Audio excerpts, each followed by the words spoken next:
Good morning. I'm out here over Garfas Canyon, and before I wander down in there, I'm going to take a break and talk to you about an anime series. Salty Ray.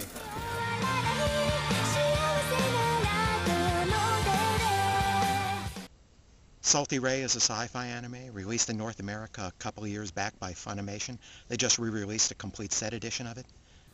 Salty Ray takes place in a future where the world's been devastated by a past disaster. That's a pretty standard anime device, and this time the disaster is just called the Blast Fall. The current metropolis is starkly divided into haves and have-nots, with the underclass literally living beneath the main city in the warrens and tunnels and wreckage.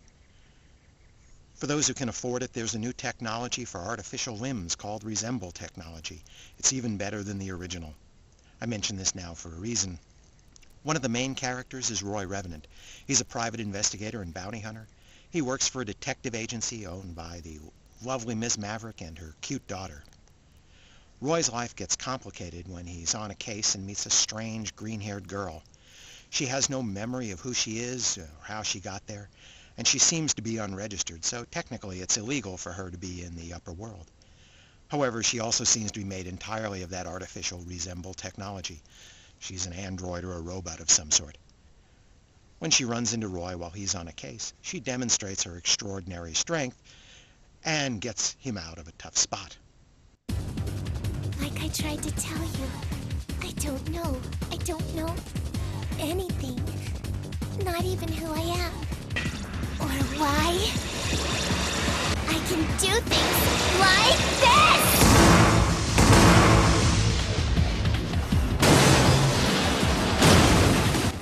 This mysterious green-haired Supergirl follows Roy around for a while, like a lost puppy dog, having no one else to turn to. Roy eventually gives her a name, Salty. Salty eventually gets picked up by the RUC, the private police force run by the world's largest corporation, because, as I mentioned, she's unregistered. This gives us a chance to meet the lovely ladies of the RUC, who will become more important later as the story moves along. Understood. I'll be in the hall by the vending machine. Hey! What are you doing? You have no right. We have every right. That's ridiculous. In any case, we're leaving. Wait, please. The final major character of this series is Rose. She's a thief, head of a small gang of thieves, and a shameless exhibitionist. She fashions herself as some sort of liberation fighter. We first meet her when she drops in to steal something that Roy was hired to protect.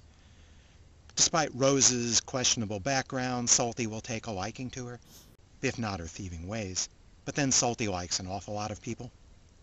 You've probably noticed there are an awful lot of female characters here, and as you might expect, following a grand anime tradition, the series will eventually whisk them all off to take the whole harem into a bathing suit episode. In this case, we all end up at the swimming pool, where the RUC girls and Roy will be bathing while Rose drops in on one of her capers. Salty Ray has a long-term plot and a couple of interesting subplots that'll unfold only gradually as the 26 episodes unfold. It takes quite leisurely pace to introducing all the plot lines and characters, and there are a lot of subplots before the main story gets started, and there is some foreshadowing.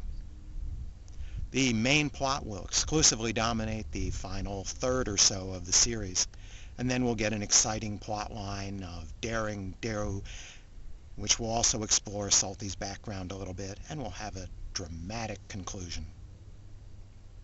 Gonzo's animation is adequate, and the action scenes are pretty decently done. Jackson McLean, death row inmate number 1467. Damn it!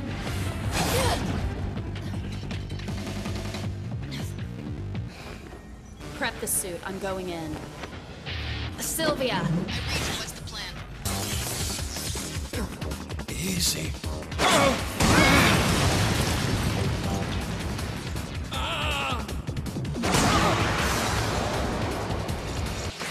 Salty Ray isn't an exceptional or innovative series by any means. It has a pretty light sci-fi action plot that wanders pretty far afield, and it overtries several times to deliver some maudlin, sentimental content. I had a mother. I had a father. I had older brothers. I've been Rose Anderson my entire life. Now who am I? It does, however, offer some reasonably likable characters. Salty is cute, universally friendly, incredibly trusting, and a real butt kicker. She also has this cute thing she can do with her hair, or those green ear extensions. In short, she's highly likable. Roy is hard and callous on the outside, but obviously he's also soft on the inside, and still an ass kicker. Rose never really caught on as a character with me, but the RUC gaggle will actually eventually overcome their initial bad introduction as corporate enforcers for the big bad business world and become more sympathetic as the story goes along. So overall, I give Salty Ray a middle-of-the-road 3 stars.